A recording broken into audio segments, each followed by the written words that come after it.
한인동포 여러분 안녕하십니까. 제14대 한인회장 후보 국중열 여러분께 인사드립니다. 한인회장을 출마하면서 우리 한인동포 여러분께 일일이 찾아뵙고 인사를 드려야 마땅하지만 여러가지 여건과 사정상 이렇게 영상으로 여러분들에게 인사드림을 죄송하게 생각합니다. 저는 지난 4년 동안 우리 한인 여러분들의 과분한 사랑을 받고 과분한 박수를 받으며 묵묵히 한인회장직을 수행해 왔습니다. 이번 14대 한인회장에 출마함에 있어서 정말 많은 고민을 했습니다. 그러나 많은 우리 한인 여러분들께서는 저에게 한 번만 더 우리 한인회장직을 맡아주셨으면 좋겠다라는 말을 수도 없이 들었습니다. 왜 그러냐면 이번 한인회장 선거는 그 어느 때 한인회장 선거보다도 아주 중요한 그런 선거이기 때문입니다. 우리 한인사회가 과거 10년 전으로 돌아가느냐 아니면 안정과 번영으로 가느냐의 중요한 14대가 되기 때문입니다. 정말 여러분들이 14대 한인회장 선거에 많은 분들이 투표에 참여하셔서 저에게 다시 한번 2년 동안에 하고 있던 일들, 지금까지 하던 일들을 잘 마무리할 수 있도록 많은 소원을 보내주신다면 꼭 지금까지 해오던 일 완벽하게 마무리해서 한인사회가 더 한번 성장하고 발전할 수 있는 그런 기틀을 꼭 마련하겠습니다.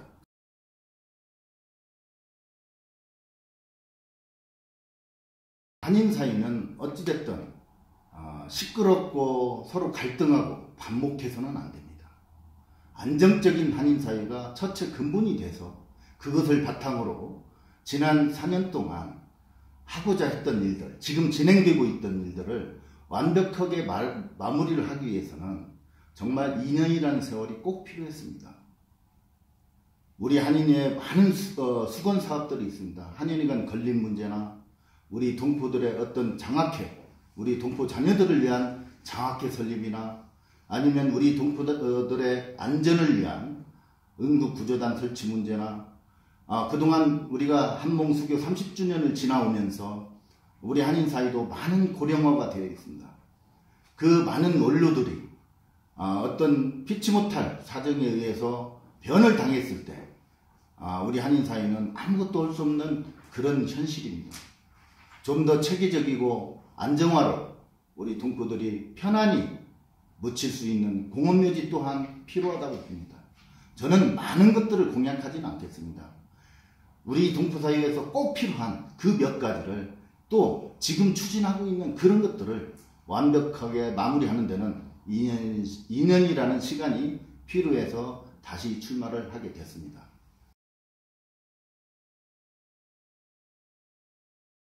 말씀을 드리겠습니다. 저는 12대 한인회장으로 출마했을 당시 정말 한인회관에 대한 많은 공부를 했습니다. 또 검토를 했습니다. 우리 한인회관 문제는 우리 한인회가 출범 당시부터 정말 수건 사업으로 많은 분들이 화제되고 이야기하고 제시했던 부분입니다. 그런데 제가 12대에 한인회장으로 취임할 당시 여러 가지 상황은 제11대 이현상 회장님께서 한인회관 건축추진위원회를 발족했습니다. 그 한인회관 건축추진위원회는 권덕용 사장님과 건축계약을 이미 맺어준 상태였습니다. 그런데 12대 한인회장으로 출마해서 여러 가지를 살펴본 결과 제가 한인회장임에도 불구하고 한인회관 건축 문제에 대해서는 왈가왈부를 할 수 없는 그런 상황에 이미 그런 상황으로 만들어져 있었습니다. 그러나 그 부분에 대해서 끊임없이 저는 연구하고 노력을 했습니다. 정말 어떻게 하면 우리가 하루빨리 우리의 아이들이 공부할 수 있는 토의한글학교 교실을 만들어주고 또 우리가 편하게 한인 동포들을 위해서 일할 수 있는 그런 공간이 빨리 만들어져야 되겠다라는 일념으로 여러 가지를 고민하고 또 그것을 해결 방안에 대해서 또 자금 계획에 대해서도 충분하게 검토를 했습니다. 그런 과정에서 건축추진위원회가 많은 노력을 해서 성과도 냈습니다.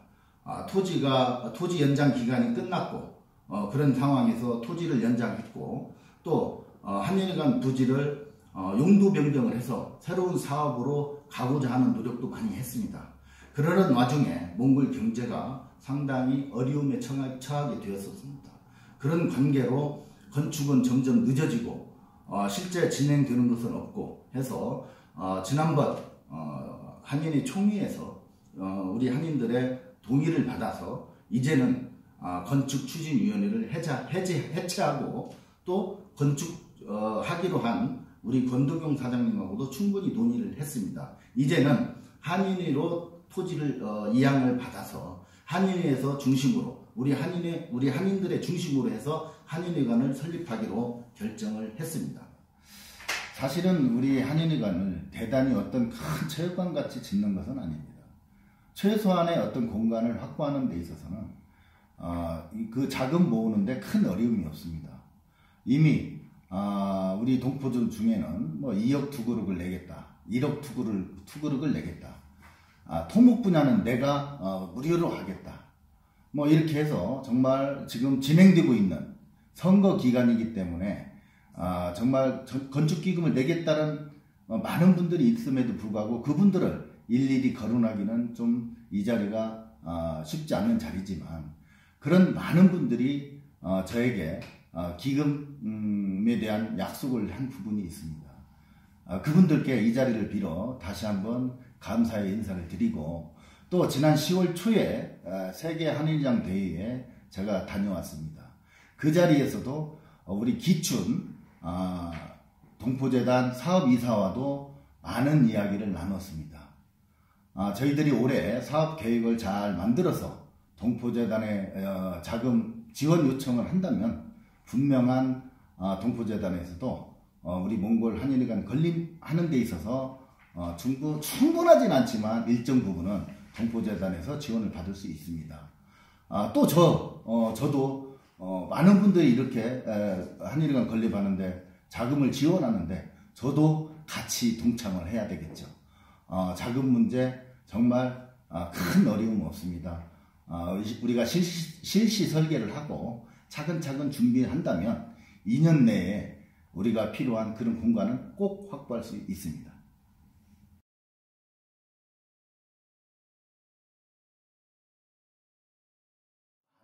연구를 했습니다. 한인의 산하의 장학기구를 만드느냐, 좀 더 포괄적으로 명칭을 달리해서 장학기를 만드냐를 놓고 고민도 많이 했고 또 거기에 따른 나름대로의 정관도 이미 준비를 했습니다. 또 장학기금에 대해서 어떻게 기금을 모을 것인지 또 이것을 어떻게 활용할 것인지를 지금까지 많은 준비를 했습니다. 이제 마무리 단계에 놓여 있습니다. 여기에 우리 다문화 가정을 비롯한 우리 한인 동포들의 자녀들, MK스쿨의 자녀들, 또 더 나아가서 유학원 학생들, 또 이런 부분들을 많이 고민을 했습니다. 그래서 저희들은 저 자신은 가칭 대암장학회라고 명칭을 하고 싶다라는 개인적인 생각을 해봤습니다. 왜 그러냐면 한인의 산하 장학회보다는 우리가 한인 동포 대암장학회로 갔을 때에 장학기금을 모으는 데 있어서도 많은 도움이 될 것이고 또 대암장학회로 가다 보면은 굳이 우리 한인 동포뿐만이 아니라 정말 우리 이태준 선생의 그 뜻을 기려서 몽골에 있는 의대를 다니는 학생들에게도 일부 지원할 수 있는 그런 정관을 저희들이 만들고 있습니다. 장학기금 문제는 이미 우리 동포 분들께서 뭐 1억을 내겠다, 5천만 원을 내겠다, 3천만 원을 내겠다, 또 거기에도 저도 같이 동참을 할 것이고 기금 문제 만드는 데 있어서는 그렇게 큰 문제가 없다고 생각을 합니다. 단지 이것을 기술적으로 어떻게 운영을 할 것인가, 이 문제를 마무리가 된다면 언제든지 바로 장학회를 설립할 수 있는 이런 준비는 모두 다 끝내놓은 상태입니다.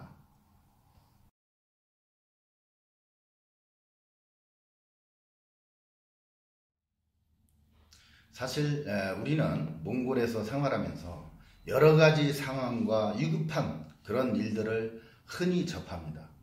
제가 가장 마음이 아팠던 부분들은 우리 한인 동포들이 갑작스럽게 어떤 질환이나 어떤 예기치 못한 상황이 발생됐을 때 정말 우리 한인이장으로서 또 우리 동포로서 어떻게 바로 조치를 취할 수 없는 이런 안타까움을 여러 번 보고 느꼈습니다.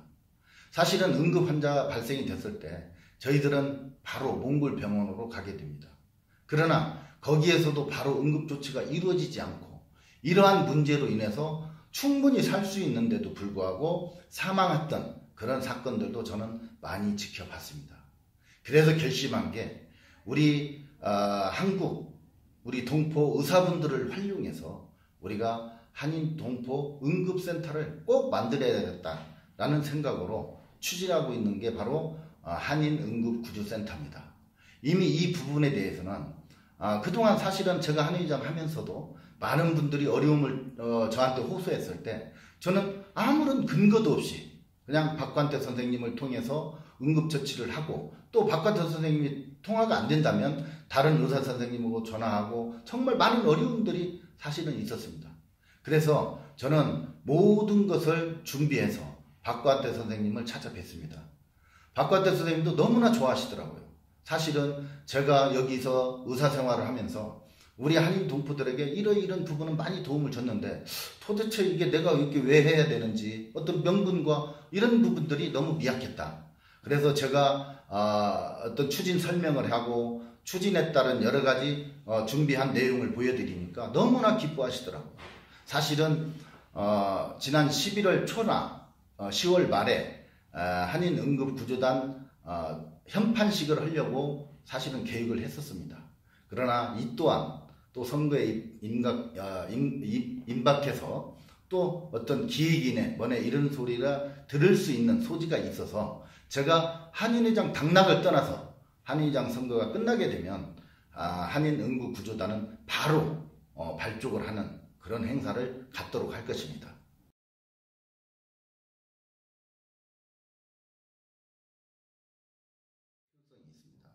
'저는 이미 몽골 한인회장을 2번 역임을 했고 또 아시아 한인 총연합회의 부의장 활동을 하고 있습니다.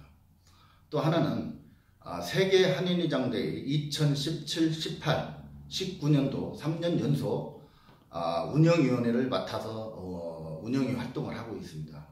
사실은 100개가 넘는 이런 한인회 각 나라의 중에 우리 몽골 한인회장이 세계 한인회장대회 12명, 운영위원회 12명에 포함됐다는 것 자체만으로도 우리 몽골 한인사회가 아시아를 넘어 세계까지 얼마나 명성을 떨치고 있는가는 우리 동포 여러분들도 잘 아실 겁니다. 2019년 상반기에 세계 한인회장대회 운영위원회가 열리게 되었습니다. 그 운영위원회를 백두산, 북한에 있는 백두산, 우리 문재인 대통령과 김정은 위원장이 만났던 그 자리에서 세계 운영위원회 회의를 하게 되었습니다.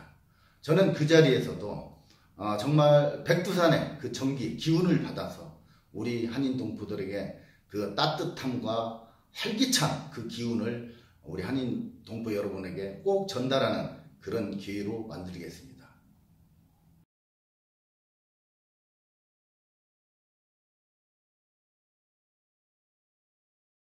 4년 동안 한인회장직을 수행하면서 처음에 맞먹었던 우리 동포 사이의 화합과 단합 이 부분을 완벽하게 이루어 놓았다고 생각을 합니다. 사실은 많은 우리 한인의 12대, 13대에서 해온 일들이 많이 있습니다. 그런데 여러 가지로 홍보가 부족해서 우리 한인들이 잘 알지 못하는 부분들도 상당히 있을 거라고 저는 생각을 합니다. 첫 번째로 이태준 공원 관리 운영 문제가 심각했습니다. 사실은 한인회와 대사관과 연세 세브란스에서 각출을 해서 관리 운영을 해왔었습니다. 그런데 저희들이 2016년도에 우리 대한민국의 보훈처 분들과 정말 많은 이야기를 했습니다. 그 결과 우리 이태준 선생 기념공원은 우리 대한민국 보훈처에 보훈시설로 등록을 했고, 또 그것으로 인해서 관리 운영비, 또 저희들이 8.15 광복절 행사 비용, 또 이태준 선생 기념공원, 또 관리 여러가지 보수 문제, 이런 것들을 충분하게 지원받아서 저희들이 오늘의 이태준 선생 기념공원의 아름다운 모습으로 바꿔놓는데 저희들 최선을 다했습니다.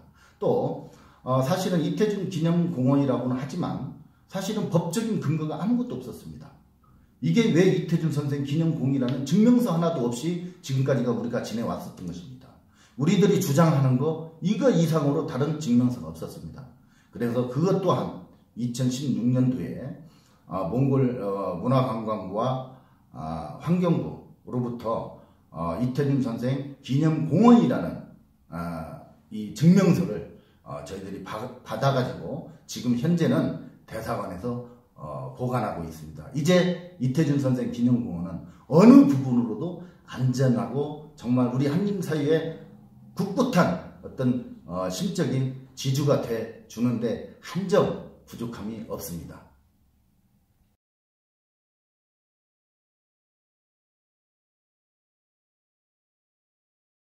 이야기를 하시는 분들도 있더라고요. 근데 저는 사실은 한의장 출범을 하면서 우리 한인들에게는 여러분들 힘을 모아주십시오, 그렇게 호소를 했습니다. 저는 공간에게는 그 우리 한인의 단합된 힘과 화합의 이 힘을 우리는 공간에다 충분히 모든 것을 도와드리겠습니다. 이 공간은 그 힘을 가지고 우리 한인 사회를 탄압한다든가 억압한다든가 이런 게 아니고 정말 그 힘으로 우리 한인 사회의 권익과 안전에 정말로 많은 신경을 써달라, 이런 당부도 또 공간에 얘기를 했습니다. 제가 공간과의 원만한 관계를 가지면서 지내오면서 우리 한인 사회는 얼마나 행복했습니까? 공간에서 우리 한인 사회 하나하나 어느 한 부분 교수협의회가 됐던 한국어 교사협의회가 됐던 우리 한국어과 학생들이 됐던 우리 한인회에서 미처 챙기지 못하는 이런 모든 부분들을 우리 공간에서는 아낌없이 지금까지 지원해 줬습니다. 정말 국중열이가 조금 더 굽실거릴 수 있다면 더 굽실거려서 우리 한인 사회가 더 많은 것을 얻을 수 있다면 저 언제든지 굽실거릴 수 있습니다. 과거 그랬습니다. 한인 회장이 높느니 대사가 높느니 서로 위치 싸움하다가 서로 갈등하고 우리 한인 사회에 고스란히 피해를 봤던 거 아닙니까? 저 공간과의 어떤 관계가 단 북중열이 개인의 이익을 위해서 한 번도 굽실거린 적이 없다는 것을 분명히 말씀을 드립니다.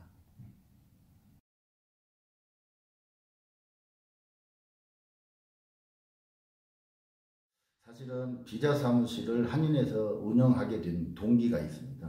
그 동기는 사실은 그 전에 비자 사무실 대행기관을 선정할 때 한인회에서도 하나를 하면 어떻겠습니까? 라는 제안이 왔었습니다. 그런데 저는 한인회에서 직접 운영하는 것보다는 아무래도 우리 한인 동포기업이 한 군데가 더 선정이 돼서 운영하는 게 더 좋지 않겠습니까? 다만 그 대행기관을 운영하는 그 업체들에서 수익 부분의 일부분을 우리 한인회에 도네이션을 한다면 그게 더 아름다운 모습이 아닐까요? 라고 해서 사실은 한인회에서 거절을 했었습니다. 그런데 시간이 지나고 한인사회, 앞으로 미래의 한인사회를 봤을 때 참 걱정되는 부분이 많이 있었습니다. 저는 4년 동안 한인회장을 직을 수행함에 있어서 한인의 자금 문제가 가장 고민이었었습니다. 그래서 마지못해 그때 공간에 계시던 대사님하고 정말 많은 대화를 했습니다. 그래서 우리 한인회에서 비자 사무실을 하기로 결정을 했습니다. 그래서 한인회에서 만약에 비자 사무실을 운영하게 된다면 이 부분은 어떤 식으로 앞으로 활용할 것인가에도 충분히 논의를 했습니다. 그러면서 우리 한인회는 비자 사무실 운영에 있어서 정말 투명하고 정말 한 점 부끄럼 없이 운영을 해왔습니다. 한인회는 수익사업을 할 수 없는 그런 입장이기 때문에 새로운 법인을 만들고 그 법인의 대표는 한인회장이 하게 되어 있습니다. 그리고 비자 사무실의 이사는 전 회장 또 전 회장 이렇게 두 분을 모셔서 이사로 모셔서 같이 운영하는 그런 한인의 비자 사무실을 발족하게 되었습니다. 박창진 감사께서 이미 비자 사무실에 대해서 감사를 실시했기 때문에 거기에 대한 투명성은 아마 곧 밝혀지리라 믿습니다. 저는 비자 사무실을 운영하면서 사실 비자 사무실이 운영한 지가 채 1년 6개월도 안 됩니다. 2017년도에는 일평균 비자 접수 건이 30건, 채 30건밖에 되지 않았습니다. 30건의 어떤 실적으로는 비자 사무실 인건비나 여러 가지 문제에 있어서 사실은 경상비조차도 만들기 어려웠던 그런 시기입니다. 그 시기에 정말 이사님들에게 일일이 사인을 받고 협의를 한다는 것은 사실은 좀 불가능한 부분도 없지 않아 있었습니다. 작은 부분에 대해서는 한 점 부끄러움이 없습니다. 다만 정말 자금에 대해서 일일이 이사들한테 보고를 했어야 되는데 보고를 일일이 못한 부분은 저의 책임이라고 생각을 합니다. 그러나 저는 또 이사회를 한 번도 소집 안 했다라고 주장하는데 저는 분명히 이사회를 소집했고 또 이사회 당일날 이현상 한의장에게도 우리 한의장님께도 분명히 전화를 해서 오늘 이사회인데 왜 안 오십니까? 라고 우리 사무국장이 통화를 하니까 지금 내가 다른 일 때문에 참석이 어렵겠다라는 통보를 받았습니다. 그 사이에 우리 박고성 고문께서는 참석을 하셨습니다. 그래서 비자 설립하는 배경과 정관에 대해서 제가 쭉 말씀을 드렸습니다. 그런데 박고성 회장님께서는 비자 사무실 유치도 국회의장이 했고 또 한의장으로서 또 비자 사무실 대표로서 정말 한 점 부끄럼 없이 관리만 해줘라. 어떻게 이런 부분을 일일이 다 우리들도 다 바쁜 사람들인데 와서 심의하고 그렇게 하겠느냐. 정말 문제 없도록 잘 관리 운영해서 우리 한인 사회의 전체 어떤 이익이 될 수 있는 그런 대행업체를 잘 관리 운영해달라는 부탁 말씀과 함께 회의를 마쳤습니다. 그 또한 제가 부족한 게 회의록 작성을 안 했던 그런 부분이 좀 불찰이지만 단지 자금에 대해서는 저는 한 번도 비자 사무실에서 수익이 발생되는 그 돈으로 밥 한 그릇도 먹지 않았습니다. 그리고 정당하게 비자 사무실에서 나온 수익금을 한인에 지출한 것은 제 임의대로 한 게 절대 아닙니다. 이미 2018년도 1월 달에 정기총회에서 모든 한인으로부터 예산 심의 안건에 동의를 다 받아서 그 예산안대로 저희들은 집행했을 뿐입니다.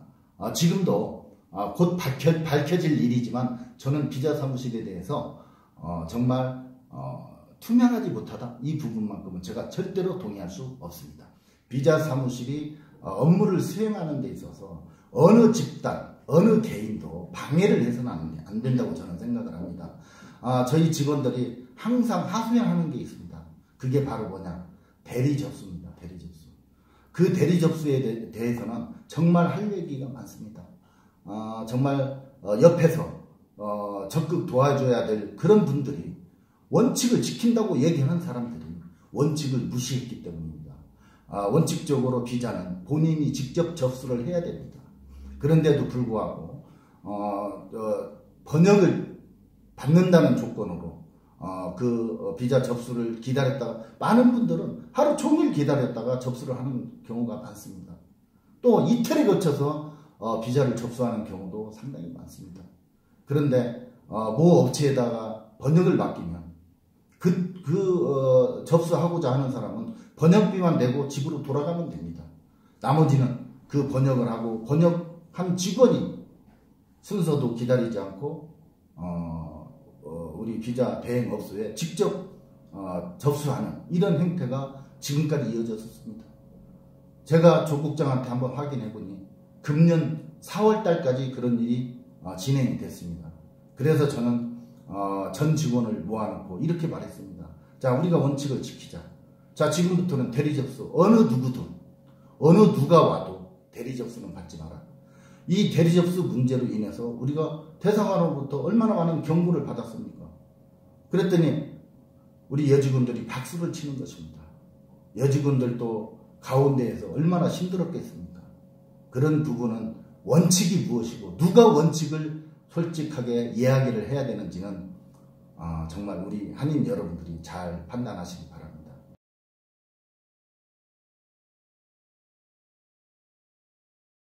안녕하십니까. 정말 오늘은 많은 것을 생각하는 그런 시간이 아니었나 이렇게 생각이 됩니다. 사실은 이렇게 휴대폰으로 동영상을 찍어서 우리 동포 여러분에게 보여드린다는 게 사실은 부끄럽기도 하고 좀 많은 생각을 하게 되는 그런 계기가 되지 않았나 이렇게 생각이 됩니다. 정말 사실은 11월 17일 오후 2시에 후보자 토론회를 하자고 제의가 왔습니다. 그런데 11월 17일은 행사가 우리 한인 동포들의 행사가 상당히 많은 그런 날입니다. 그래서 저는 모 방송 주관하는 방송사에게 자 오후 2시에는 우리가 연례적으로 행사하는 민주평통에서 주관하는 통일 노래 부르기 대회가 시작되는 그 시간입니다. 그래서 저는 그 방송국에게 그 시간을 좀 오전으로 토론회 시간을 오전으로 좀 당길 수 없는지 또 요청을 해봤고 또 그게 어렵다면은 날짜를 하루 이틀 늦추더라도 두 후보가 공히 참석해서 우리 유권자들이 알 수 있는 그런 기회를 제공하자라는 의미에서 19일 날도 제안을 했습니다. 그러나 결국은 제가 요청했던 사항들이 받아들여지지 않았기 때문에 저는 민주평통 또 자문위원으로서 그 행사에 빠질 수 없어서 이렇게 영상으로나마 여러분께 인사드린 것을 정말 부끄럽고 또 죄스럽게 생각합니다. 여러분 많은 이해해 주시고 여러분들의 권리 충분히 행사하셔서 어느 분이 진작 우리 한인사회의 안정과 번영을 이룰 수 있는지 또 지금 말하고 있는 이 공약들을 누가 확실히 지킬 수 있는지를 여러분들이 현명한 판단을 기대합니다. 감사합니다.